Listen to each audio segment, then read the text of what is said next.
próprio marido contrata caras para tirarem a vida da esposa. Só que ele não esperava que esse caso ia ter uma reviravolta e esses caras que ele contratou não só iam deixar ela viva, como também deram provas para ela colocar ele na cadeia. E não foi só isso, ela apareceu no dia do velório dela. Bora ver então como foi a reação do marido quando ele viu ela e qual foi a pena que ele pegou depois. Eu sou o Thiago Santos e esse caso aqui é cheio de detalhes. A história começa em 2004, quando a Noela Rukundo imigra do país de nascimento dela, Burundi, na África, para a Austrália. Ela buscou refúgio por lá e era mãe de 5 filhos naquele momento. Assim que ela chega na Austrália, ela conheceu o Balenga Kalala, que também era um imigrante que tinha vindo do Congo, também na África, no mesmo ano, em 2004. Os dois eram imigrantes então. Ele tinha perdido toda a família lá no Congo, a mulher e os filhos. Eles acabam se aproximando na Austrália porque ele falava inglês e a Noela não falava. E aí ele começa meio que ser um tradutor dela. Ele ajuda a encaminhar a papelada que ela tinha e tal, traduzia as coisas para ela. E eles foram ficando próximos cada vez mais e começam um relacionamento. Depois de um tempo juntos, eles foron morar na região de Kingsport, em Melbourne, na Austrália. Aí beleza, a partir daqui eles seguiram a vida normal deles, trabalhando, eles se casam e também tiveram 3 filhos. Então lembra que a Noela já tinha 5 filhos e agora com mais os 3 dele, ela tinha 8 então. O tempo vai passando e a gente pode dar um salto aí no tempo, nos anos, né, até o ano de 2015, quando a madrasta da Noela faleceu lá no país de origem dela, em Burundi. E ela resolve viajar para lá para participar do funeral da madrasta. E o que acontece é que nessa mesma época aí, o Balenga, o marido dela, tinha algumas desconfianças de que ela estava traindo ele. E aí ele vê nessa viagem dela uma oportunidade para tirar a vida dela. Ele arrumou contatos lá em Burundi, ligou para lá, falou com gente bem da pesada de lá e pagou $7.000 para que eles pegassem ela durante essa viagem e dessem um fim na esposa. Ele não esperava, mas esses caras que ele contratou não iam fazer isso e, na verdade, iam ajudar a prender ele numa reviravolta incrível aí que teve nesse caso. No dia 17 de janeiro de 2015, a Noela estava hospedada em um hotel na cidade de Bujumbura, que é a capital lá de Burundi, quando ela recebeu uma ligação do marido. Eles conversam um pouco, trocam uma ideia e ela diz que estava bastante estressada com o funeral, com a viagem, estava bastante cansada e ele diz para ela tentar se acalmar e quem sabe dar uma caminhada lá fora para pegar um ar na rua. A esposa não sabia, mas ele só queria que ela descesse lá do hotel para os caras conseguirem pegar ela mais fácil. Mais tarde, em entrevistas, ela diz que no momento que o marido disse isso, ela achou que ele só estava querendo o bem dela e por isso falou para ela ir dar uma tranquilizada na cabeça. Ela desce então do quarto e assim que ela pisou lá fora no pátio, um cara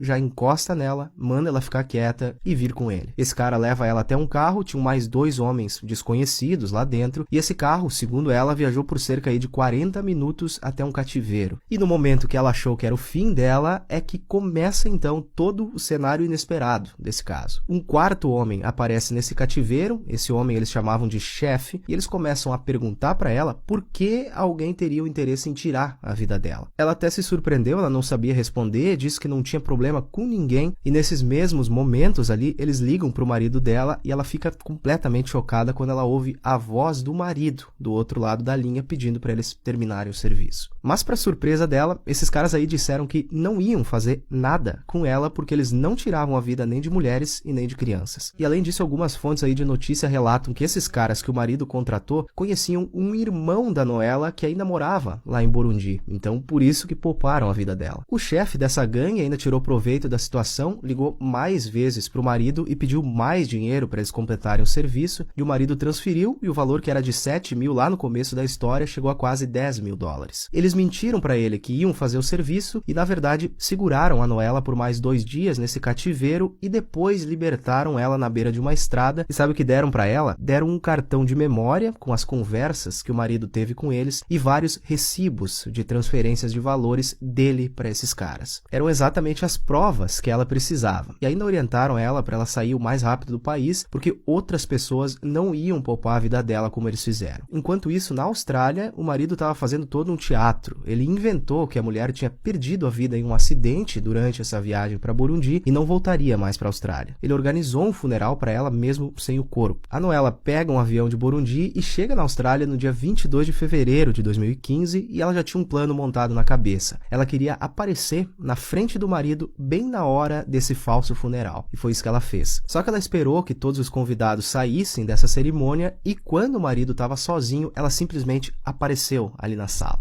Depois, em entrevistas, ela disse que o marido ficou completamente paralisado quando viu ela, perguntou se ela era um fantasma, caminhou bem devagarzinho na direção dela até encostar no ombro e ver que ela estava viva. Obviamente foi um susto e ele não esperava isso. Ela chama a polícia depois disso. Primeiro ele foi levado ali e tentou até dizer que não tinha nada a ver com essa história, mas lembra que ela tinha aquelas provas, né, que os caras tinham dado. E além disso, depois já, quando ele tentou se aproximar de novo da Noella, ele ligou para ela e acabou confessando por telefone o que ele tinha feito. E a polícia tinha escutas no telefone dele. Ele foi julgado e foi condenado. Quanto tempo você acha que ele pegou de pena? Ele foi condenado a 9 anos de prisão, com possibilidade de pedir liberdade condicional depois de 6 anos preso. Ou seja, agora, em 2024, já estão terminando os 9 anos. E tem mais um detalhe. Em uma das entrevistas que a Noella deu depois, ela disse que não tinha raiva dele e até perdoava o que ele fez.